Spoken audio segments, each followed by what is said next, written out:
అన్న పివి సునీల్ అన్న గారు వారి యొక్క అమూల్యమైన సందేశాన్ని మరి మనకి అందించబోతున్నారు. మనందరం మరి ఆయన యొక్క ఆశయాల్ని, ఆయన చెప్పే ప్రతి మాటని మరి మనం గుర్తు చేసుకుని ఆయన ఆశయ సాధన కోసం మనందరం కూడా కలిసి పనిచేద్దామని సందర్భం తెలియజేస్తూ అందరూ మాట్లాడాల్సిందిగా ప్రేమతో ఆహ్వానిస్తున్నాను. జై భీమ్. ఇక్కడికి విచ్చేసిన రావులపాలెం చుట్టుపక్కల గ్రామాలకు చెందిన నాయకులందరికీ కూడా నా హృదయపూర్వక జై భీములు. సభాధ్యక్షులు అంబేద్కర్ గారికి, వేదికను అలంకరించినటువంటి ఏం జోనల్ ఇన్ఛార్జ్ దిలీప్ గారికి, అదేవిధంగా మన శేషారత్నం గారికి, అలాగే సుబ్బయ్య గారికి, మాట్లాడిన డేవిడ్ గారికి, అందరికీ కూడా హృదయపూర్వక జై భీములు. అంటే నేను చాలా సభలకు వెళ్తూ ఉంటాను, చాలా చోట్లకి చాలామందితో మాట్లాడతారు, నా ముందు చాలామంది మాట్లాడతారు. వాళ్ళు మాట్లాడినప్పుడు అన్నిసార్లు అంటే చాలాసార్లు నీరసం వస్తుంది. కానీ ఏమిటి అంటే వాళ్ళు మాట్లాడే దాంట్లో ఏముండదు, మళ్ళీ అదే చెప్తూ ఉంటారు. అంబేద్కర్ గారు ఫలానా చోట పుట్టారు, ఫలానా, ఇవన్నీ మనకి చిన్నప్పటి నుంచి తెలిసినాయి. మన అమ్మ నాన్నల కన్నా ఎక్కువ అంబేద్కర్ గారి గురించి మనకు తెలుసు, మళ్ళీ అవే చెప్తూ ఉంటారు. కానీ ఈ రోజున ఒక్కొక్కరిది ఒక్కొక్క పోరాట గాథ మాట్లాడిన వాళ్ళందరూ కూడా, అది నాకు చాలా స్ఫూర్తినిచ్చింది. అంటే మనలో అణిచివేత అన్ని స్థాయిల్లోనూ ఉంది మన మీద. దానికి ఈ స్థాయి ఆ స్థాయి అని లేదు, ఏ స్థాయిలో వెళ్తే ఆ స్థాయిలో అణిచివేత. మురికివాడల్లో ఉన్న దళితుడి మీద అణిచివేత ఉంది. అమెరికా వెళ్ళి చదువుకుని వచ్చిన అంతర్జాతీయ మేధావి అంబేద్కర్ గారి మీద అణిచివేత ఉంది. అలాగే ఈ గ్రామంలో ఉన్నటువంటి మారుమూల గ్రామంలో ఉన్నటువంటి మామూలు దళితుడి మీద అణిచివేత ఉంది. ఐఏఎస్ ఐపీఎస్ జడ్జిలుగా ఎన్నికైన మా మీద కూడా అణిచివేత ఉంది, అందరి మీద అణిచివేత ఉంది. ఈ విషయాన్ని చెప్పుకోవడానికి ఎవరు నామోషి పడాల్సిన అవసరం లేదు.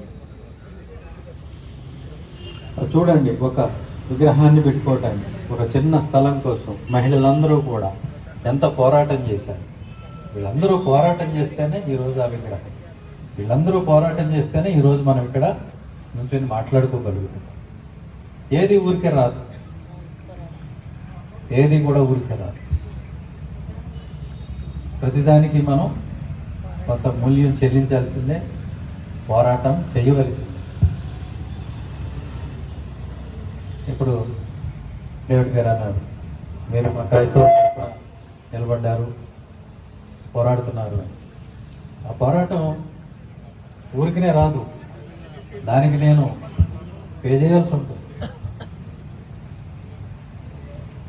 క్రైస్తవుల పక్షాన్ని నిలబడినందుకు నన్ను ఊరికినే ఏం వదిలిపెట్టు, దళిత క్రైస్తవుల పక్షాన్ని నిలబడినందుకు ఊరికినే వదిలిపెట్టు, దళితులు కాపులు ఐక్యత అన్నందుకు ఊరికినే వదిలిపెట్టరు. ఇవి చాలా మందికి ఇబ్బంది కలిగించే విషయాలు ఈరోజు చెప్తున్నాను మీకు.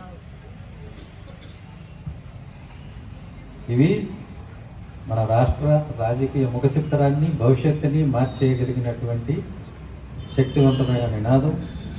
అలాగే ఈ రోజున అత్యధిక జనాభా కలిగినటువంటి దళిత క్రైస్తవులు, మాల క్రైస్తవులు కానీ, మాదిగ క్రైస్తవులు కానీ, రెల్లి క్రైస్తవులు కానీ, అన్ని కులాల్లో ఉన్న క్రైస్తవుల తరఫున నిలబడినందుకు ఖచ్చితంగా కొన్ని వేధింపులు నా మీద కూడా ఉంటాయి. అది లేకపోతే ఆశ్చర్యపోవాలి. నాకు ఆల్రెడీ సమాచారం వస్తుంది, హెచ్చరికలు వస్తున్నాయి, బెదిరింపులు వస్తున్నాయి. అందరితో చెప్తున్నా, ఎలాగ ఈయన దెబ్బ కొట్టాలి, ఎలా ఇబ్బంది పెట్టాలి. క్రైస్తవుల మీదకి వెళ్ళాడని చెప్పి ఆ యాంగిల్లో కొడితే మళ్ళీ క్రైస్తవుల్లో ఏమైనా తిరుగుబాటు వస్తుందేమో, ఇబ్బంది ఏమో వస్తుందేమో. కాపులు దళితులు ఐక్యత అన్నాడు కాబట్టి అలా వెళ్తే ఏమైనా ఇబ్బంది వస్తుందేమో. ఇక ఏ రకంగా ఈయన దెబ్బ కొట్టాలని చాలా పెద్ద స్థాయిలో ఆలోచనలు జరుగుతున్నాయి. నా చుట్టుపక్కల ఉన్న వాళ్ళకి కాల్స్ వస్తున్నాయి, మీరు ఆయనకు వ్యతిరేకంగా చెప్తారా, మీకు ఇంత డబ్బు దశకం ఇస్తాం అని కూడా అంత నీచానికి దిగజారి కూడా వాళ్ళు రాజకీయం చేస్తున్నారు. చేసుకోండి. నేను ఇప్పుడే చెప్తున్నా, ఈ సభాముఖంగా చెప్తున్నా, ఈరోజు ఇక్కడి నుంచి చెప్తున్నా, మీ ఇష్టం వచ్చింది చేసుకోండి. నేను తగ్గేదేలే, వెనక్కి పోయేదేలే. మీ ఇష్టం వచ్చింది చేసుకోండి. అది ఏదైనా కావచ్చు, రోడ్ యాక్సిడెంట్ దగ్గర నుంచి ఏదైనా కావచ్చు, కేసులు కావచ్చు, ఆరోపణలు కావచ్చు, వార్తా కథనాలు కావచ్చు, మీ ఇష్టం వచ్చింది చేసుకోండి. ఇక్కడ ఏం అమాయకులు ఏం కాదు వీళ్ళందరూ. నా మీద ఏదొచ్చినా ఎందుకు వచ్చిందో తెలుసుకోలేనంత మూర్ఖులు ఎవరు లేరు. సమాజం అంతా వెనకబడి లేదు. మీరు చెప్పే పెట్ట కథలు, పిచ్చి కథలు, పిచ్చి కోతలు నమ్మేవాళ్ళు ఎవరూ లేరు. ఖచ్చితంగా మా పోరాటం కొనసాగుతుంది. ఎవరూ శాశ్వతం కాదు. ఇక్కడ ఎవరికి ఏది శాశ్వతం కాదు.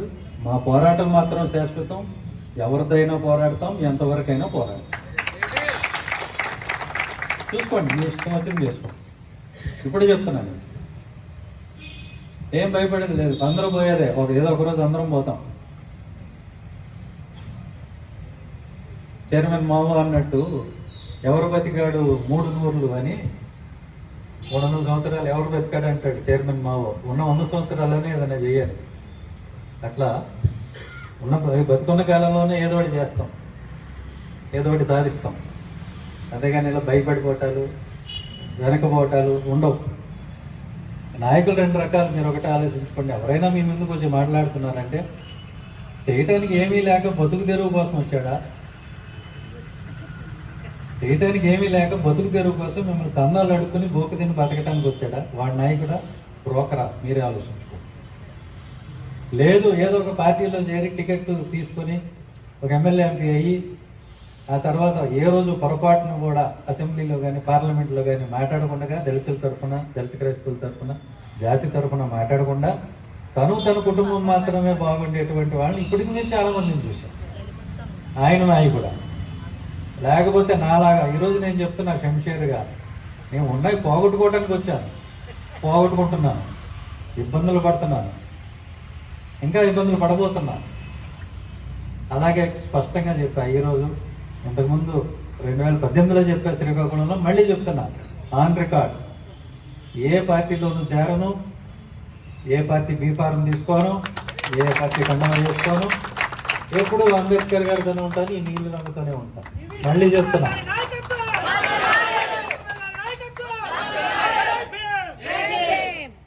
కాబట్టి నాతో పెట్టుకుంటే నేను చాలా సౌమ్యంగా మాట్లాడతా. ఎవరిని వ్యక్తిగతంగా విమర్శించను. ఈ రోజు వరకు ఎవరిని వ్యక్తిగతంగా నేను విమర్శించలేదు.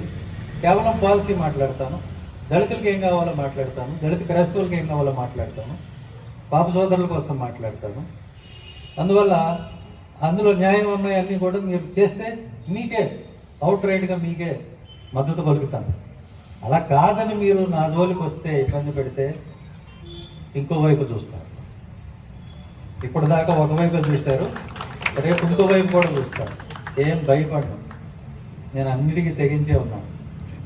నేను ఉద్యోగంలో చేరిన కొత్తలోనే వరంగల్ అడుగుల్లో, కరీంనగర్ అడుగుల్లో, ఆదిలాబాద్ అడుగుల్లో సాగుకు తెగించి ఎన్నో రాత్రుల్లో నడుచుకుంటూ అడవిలో తిరిగినాను. అప్పుడే పోయామనుకున్నాను. ఇంతకాలం బతుకున్నట్టుమే గొప్ప. ఇంతకాలం ఉంటామని ఇప్పుడు అనుకోవాలి. కాబట్టి మీరు నన్నేంటి భయపెట్టేది? ఏం చేస్తారు చూసుకుందాం. నాకేమన్నా అయితే ఇంకా మంచిది. ఎందుకంటే ఈ ఉద్యమం, ఈ దళిత క్రైస్తవుల్లో ఉన్నటువంటి చైతన్యం, దళితుల్లో ఉన్న చైతన్యం, పాప సోదరుల్లో ఉన్న చైతన్యం 100 రెట్లు 1000 రెట్లు అవుతుంది. ఆ రకంగా మీరు మాకు మేలు చేసుకుని వెళ్తారు. ఇదే ఉద్యమాన్ని నేను తీసుకెళ్ళాలంటే నాకు 5 ఏళ్ళు కావచ్చు, 10 ఏళ్ళు పట్టచ్చు. మీరు ఏమన్నా చేస్తే అది 1 సంవత్సరం కాదు, 1 రోజులో అనుకుంటాం. కాబట్టి దయచేసి ఏమన్నా చేయమని కూడా ఏం భయపడేది. కాబట్టి ఎందుకు ఇవన్నీ? నేను అడిగేది ఏంటి? నేనేమన్నా తప్పు అడిగానా? దళిత క్రైస్తవుని దళితులుగా గుర్తించుకున్నా. రాజ్యాంగంలోనే ఉంది. కులానికి మతానికి సంబంధం లేదని రాజ్యాంగంలోనే ఉంది. మీరు చూసుకోండి. కులం మారితే మతం మారితే కులం పోయేటట్లయితే మరి ఈశాన్య రాష్ట్రాల్లో ఉన్న గిరిజన తెగలు, మరి అతను ట్రైబ్ కదా, మరి వాళ్ళందరూ క్రైస్తవులే. మరి వాళ్ళందరినీ ట్రైబ్స్కి ఎలా మీరు గుర్తిస్తున్నారు? మతం మారితే తెగ కూడా పోవాలి కదా. కులం పోయినట్టే తెగలు కూడా పోవాలి కదా. క్రైస్తవ మతంలో కులాలు లేవు, తెగలు లేవు అన్నప్పుడు మరి నార్త్ ఈస్ట్లో ఉన్నటువంటి ట్రైబ్స్ ఎవరైతే ఉన్నారో వాళ్ళకి ఎందుకు గుర్తింపు పోవట్లే క్రైస్తవులుగా? ఇక్కడ మాత్రమే ఎందుకు పోతుంది అంటే ప్రెసిడెన్షియల్ ఆర్డర్ అని చెప్పేసి ఒక తప్పుడు విధానం, ఒక తప్పుడు ఆర్డర్ ఒకటి తీసుకొచ్చారు. అది ఏనాడో రద్దయిపోయింది. ఆ ప్రెసిడెన్షియల్ ఆర్డర్లో ఉంది ఇది, మత ప్రచారం చేస్తే మతం మారితే కులం పోతుందని. కానీ అది రాజ్యాంగం కన్నా ఎక్కువ కాదు. రాజ్యాంగం చెప్పిందా మీకు? ఏదైనా మతంలో ఉంటే కులం పోతుందని రాజ్యాంగం చెప్పిందా? చూపించండి నాకు ఎక్కడుందో. కులానికి మతానికి రాజ్యాంగం ముడిపెట్టిందా? భారత రాజ్యాంగ పరిషత్తు ఆమోదించినటువంటి, భారత పార్లమెంట్ ఆమోదించినటువంటి రాజ్యాంగానికి ఎక్కువ విలువ ఉందా?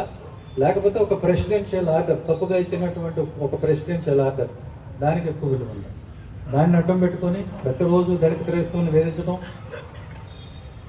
నువ్వే ఫోటో పెట్టుకున్నావు, నువ్వు చర్చికి వెళ్తావా, నీ క్రిస్టియన్ పేరు ఎందుకుంది? ఇవన్నీ మన ఆంధ్రప్రదేశ్ హైకోర్టు చెప్పింది. చూసుకోండి, ఆలోకం సుధాకర్ బాబు వర్సెస్ స్టేట్ ఆఫ్ ఆంధ్రప్రదేశ్ తీర్పు చదువుకోండి. స్పష్టంగా రాశారు అందులో. చర్చికి వెళ్ళినందు మాత్రాన్ని క్రైస్తవుడు కాదు, గురుద్వారాకి వెళ్ళి వచ్చినందు మాత్రాన్ని సిక్ అయిపోదు, పార్లమెంట్కి వెళ్ళి వచ్చినందు మాత్రాన్ని నేను పార్లమెంట్ మెంబర్ని అయిపోతానా? విజిటింగ్ పాస్ తీసుకుని వెళ్ళొస్తాను. సినిమా చూడటానికి సినిమా హాల్లోకి వెళ్ళి వచ్చినంత మాత్రాన్ని సినిమా హీరో అయిపోతాడా? అలాగే చర్చికి వెళ్ళినంత మాత్రాన క్రైస్తవుడు కాదని చెప్తాను, బైబిల్ ఉన్నంత మాత్రాన్ని క్రైస్తవుడు కాదని చెప్తాను. కేవలం బాప్తిసం తీసుకొని మత ప్రచారం చేస్తే మాత్రమే క్రైస్తవుడిగా గుర్తించబడతాడు తప్ప మిగతా క్రైస్తవ పేరు పెట్టుకున్నా, ఏది పెట్టుకున్నా, ఏం చేసినా కూడా క్రైస్తవుడు కాదని చెప్తే ప్రతిరోజు ఒక నరకం చూపిస్తున్నారు, వేధిస్తున్నారు. ఇది కరెక్ట్ కాదు. దీన్ని వెంటనే ఆపాల్సిన అవసరం ఉంది. దానికోసం ఖచ్చితంగా పోరాటం చేస్తాం. మళ్ళీ చెప్తున్నా,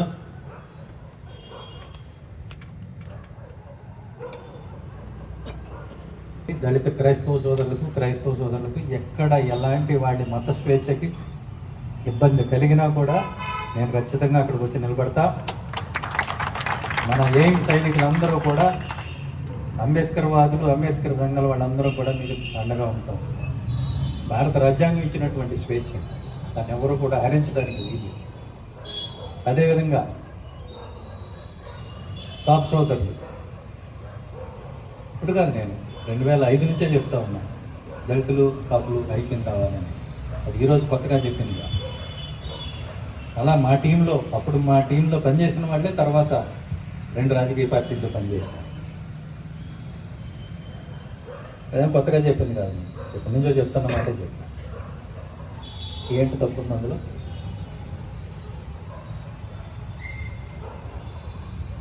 తర్వాత వచ్చినటువంటి 2 రాజకీయ పార్టీలు, కొత్తగా 2005 తర్వాత ఏర్పడిన 2 రాజకీయ పార్టీల్లో కూడా మా టీమే పనిచేసింది. నాతో పాటు ఆ రోజు చర్చల్లో ఉన్నటువంటి కాపు సోదరులు ఎవరైతే ఉన్నారో ఆ నాయకులే ఈ 2 పార్టీల్లో కూడా ఆవిర్భావానికి కారణం. నేను కొత్తగా చెప్పాను, లేకపోతే పలానా ఆయన సీఎం అవ్వకూడదని నేను చెప్పాను. ఎవరైనా కావచ్చు, ఇద్దరు ఐక్యంగా అండి, జనాభా ఎక్కువ ఉన్నారు కాబట్టి ఖచ్చితంగా జనాభా లెక్క ప్రకారం, దామాషా ప్రకారం మనకు అందాల్సిన అధికారం మనకు అందాలని చెప్పి నేను మాట్లాడటం జరిగింది. ఏంటి దాంట్లో అభ్యంతరం, ఏంటి దాంట్లో ఇబ్బంది? దానికోసం నా మీదకి రావాల్సిన అవసరం ఏంటి?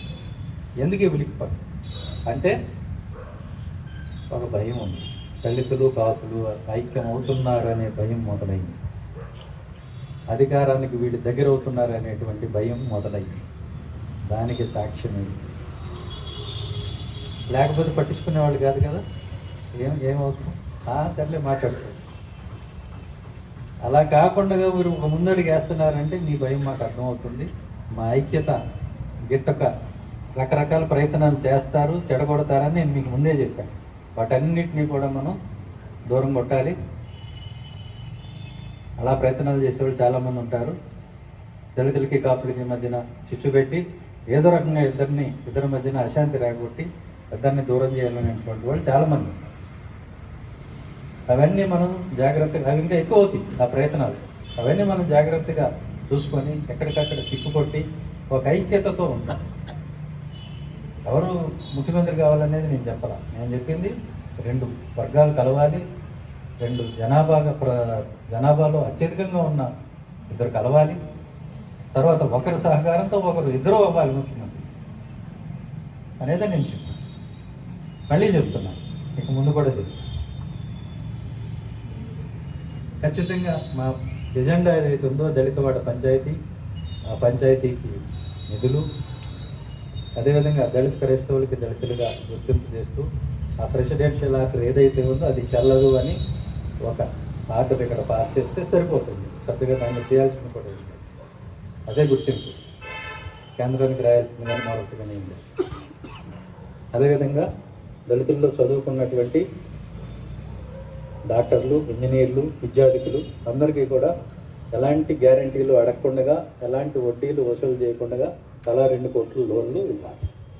వీళ్ళకి డబ్బులు ఎక్కడ ఉన్నాయి? ప్రతి సంవత్సరం బడ్జెట్లో 20,000 కోట్లు SC ST sub component plan అని పెడుతున్నారు.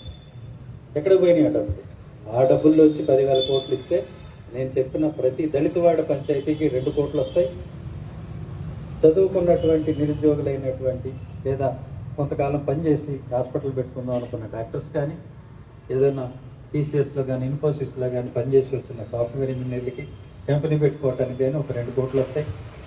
అలాగే విద్యా సంస్థల్లో పనిచేసి వచ్చిన వాళ్ళు ఏదైనా కోచింగ్ అకాడమీ పెట్టుకోవాలి, స్కూల్ కాలేజీలు పెట్టుకోవాలంటే వాళ్ళకు ఒక 2 కోట్లు వస్తాయి.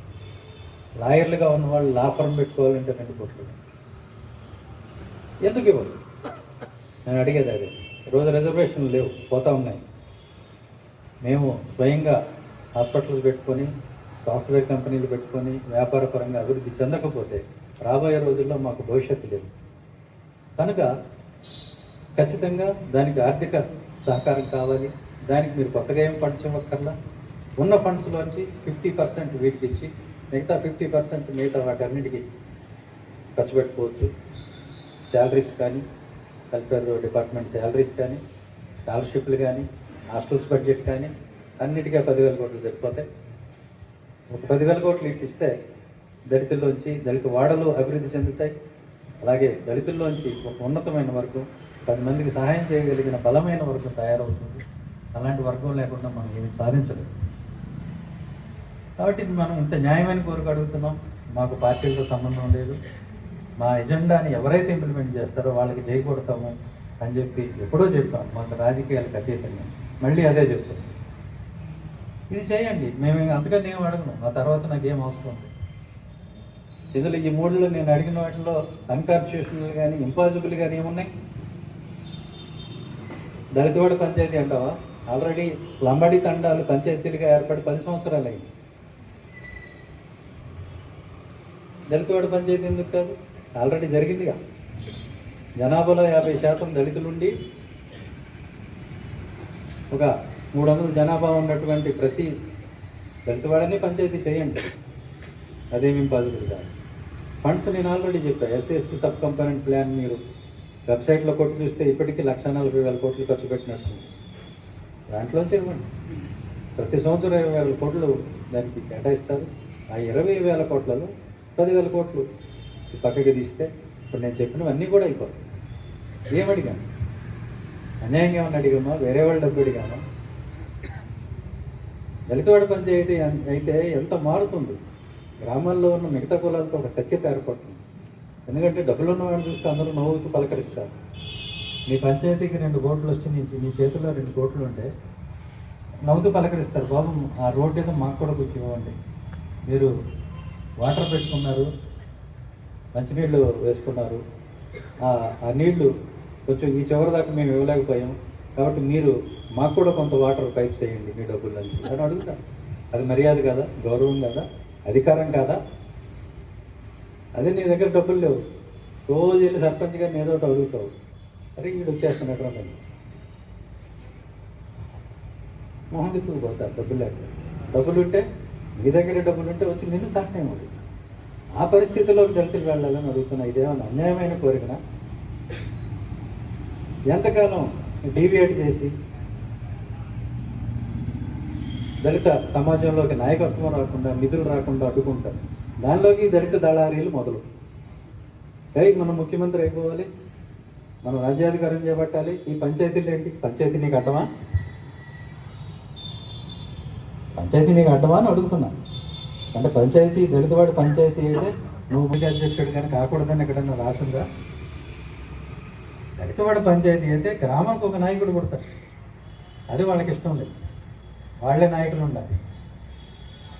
దళితవాడి పంచాయతీ అయితే దళితవాడికి నిధులు వస్తాయి, దళితులు బాగుపడతారు. లేదు వాళ్ళు పేదరికంలోనే ఉండాలి, ఈ నాయకులు అని చెప్పుకునే వాళ్ళే బాగుపడాలి.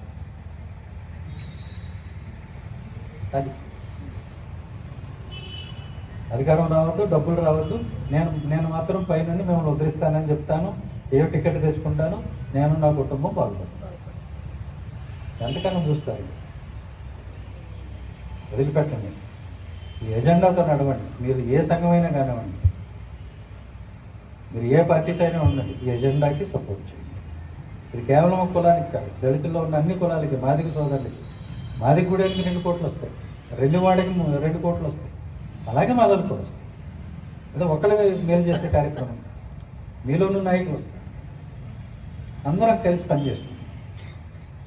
అలాగే నేను పోరాడేది దళిత క్రైస్తవుల కోసం పోరాడుతాను. ఆ క్రైస్తవుల్లో మాదిగ సోదరులు ఉన్నారు, రెల్లి సోదరులు ఉన్నారు, అందరూ ఉన్నారు. మాలలో లేరు కదా. మీ హక్కుల కోసం, రాజ్యాంగం ఇచ్చిన హక్కుల కోసం నేను మాట్లాడుతాను. కాబట్టి ఆ సంకుచిత భావాలని, అలాంటివి వ్యాప్తి చేసేటువంటి వాళ్ళని దూరంగా పెట్టండి. అంబేద్కర్ గారి జెండా వెనక నడవండి, ఈ ఎజెండా వెనక నడవండి. మీ బతుకులు మార్చుకోండి అని మాత్రమే ఈ వేదికగా నేను రాష్ట్రంలో ఉన్న దళిత సోదరులకు, అన్ని కులాల, అన్ని ఉప కులాల దళిత సోదరులకు, దళిత క్రైస్తవ సోదరులకు, బాబు సోదరులకి అందరికీ కూడా మనవి చేసుకుంటూ, విజ్ఞప్తి చేస్తూ, ఇంత మంచి అవకాశం ఇచ్చిన మీకు కృతజ్ఞతలు తెలియజేస్తూ ముగిస్తున్నా. Thank you.